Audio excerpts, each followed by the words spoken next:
To thine own self be true. Shakespeare, Hamlet. Hello, my name is Fadza. I go by Zai by many other people. And in my presentation today, I am looking at how Shakespeare's Hamlet captures the Renaissance interest in morality, identity, and self-presentation. Hamlet examines how people portray truth at a time where people are self-fashioning and how these performances connovate appearance and reality. I will demonstrate how Shakespeare turns introspection into drama and reveals identity as both manufactured and real through a close reading of significant moments. The Renaissance worldview.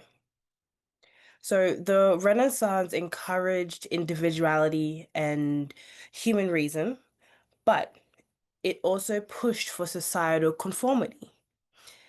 This process, in which Stephen Greenblatt refers to as self-fashioning, is how people intentionally play the parts that are expected of them.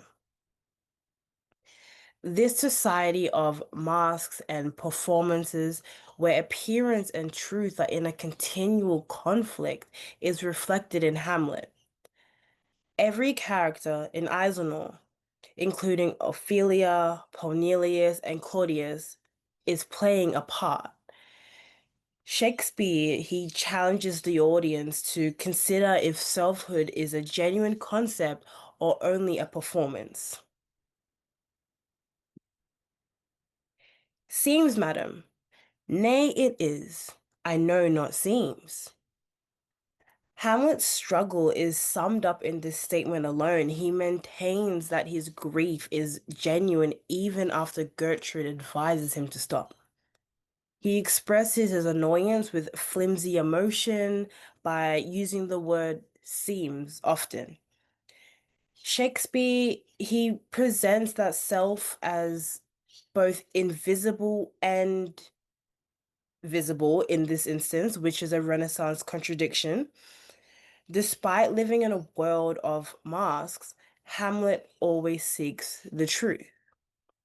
He should be sounding defensive and anxious in this passage, hinting at his eventual decline into performance. Hamlet as an actor. Oh, what a rogue and peasant slave am I. Hamlet berates himself for, lacking the passion of an actor, feeling for grief after witnessing the traveling players. His use of the terms slave and rogue conveys moral contempt at his own indolence. Shakespeare, however, makes this ironic by making the actor's made up tears seem more genuine than Hamlet's actual feelings. A play within a play about playing, as James Caldwell puts it, offers a compelling glimpse into Shakespeare's meta-theatrical prowess. The play's the thing wherein I'll catch the conscience of the king. Here you have Hamlet investigating through theatre. And in order to test whether Claudius's conscience will acknowledge his guilt, he turns the murder of Gonzago into the mousetrap. One of Shakespeare's most radical theories is that truth can be revealed via performance more effectively than through speech or law. The political audacity of this moment, a prince using art as justice, would have been appreciated by the Renaissance audience accustomed to a courtly show. I am but mad, north, northwest.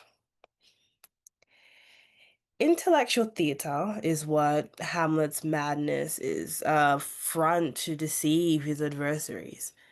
However, though, Ophelia's insanity is heartbreaking and genuine, highlighting the gender performance double standard. Elaine Showalter contends that in a society where women's behavior is just predetermined, Ophelia's breakdown symbolizes that the loss of individuality for women. And Shakespeare is able to illustrate that through this contradiction by showing how theater may shield men, but in doing so, also destroying women. The infamous line, to be or not to be, that is a question. The most well-known soliloquy in Hamlet is utterly theatrical and extremely personal. He exposes his awareness to the audience by performing through itself while debating existence. By looking within and giving expression of self-awareness, Hamlet invents the modern mind, according to Howard Bloom.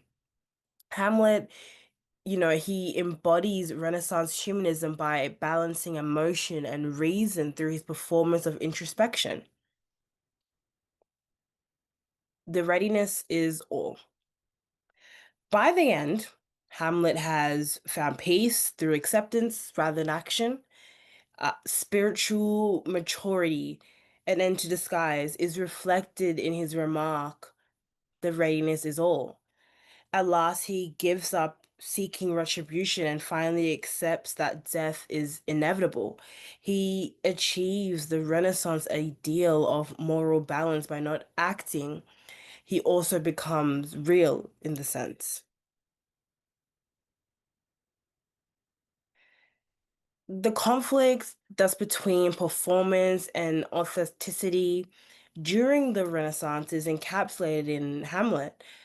Although each character has a role to play, Shakespeare, he reminds us that human nature is a performance at the end of the day. The drama challenges us to view selfhood as an act and a quest for reality, and Shakespeare's enduring question is expressed in Cornelius's counsel. To thine own self be true. So now, here I am, leaving you with this question before I leave today. Can we possibly be genuine to a self that is constantly performing? Through the critics of Showalter on gender, Bloom on psychology, Greenblatt on identity, and Calderwood on theatre, they all managed to emphasize how Shakespeare transformed the stage into a window into the human spirit within the framework of Renaissance ideas.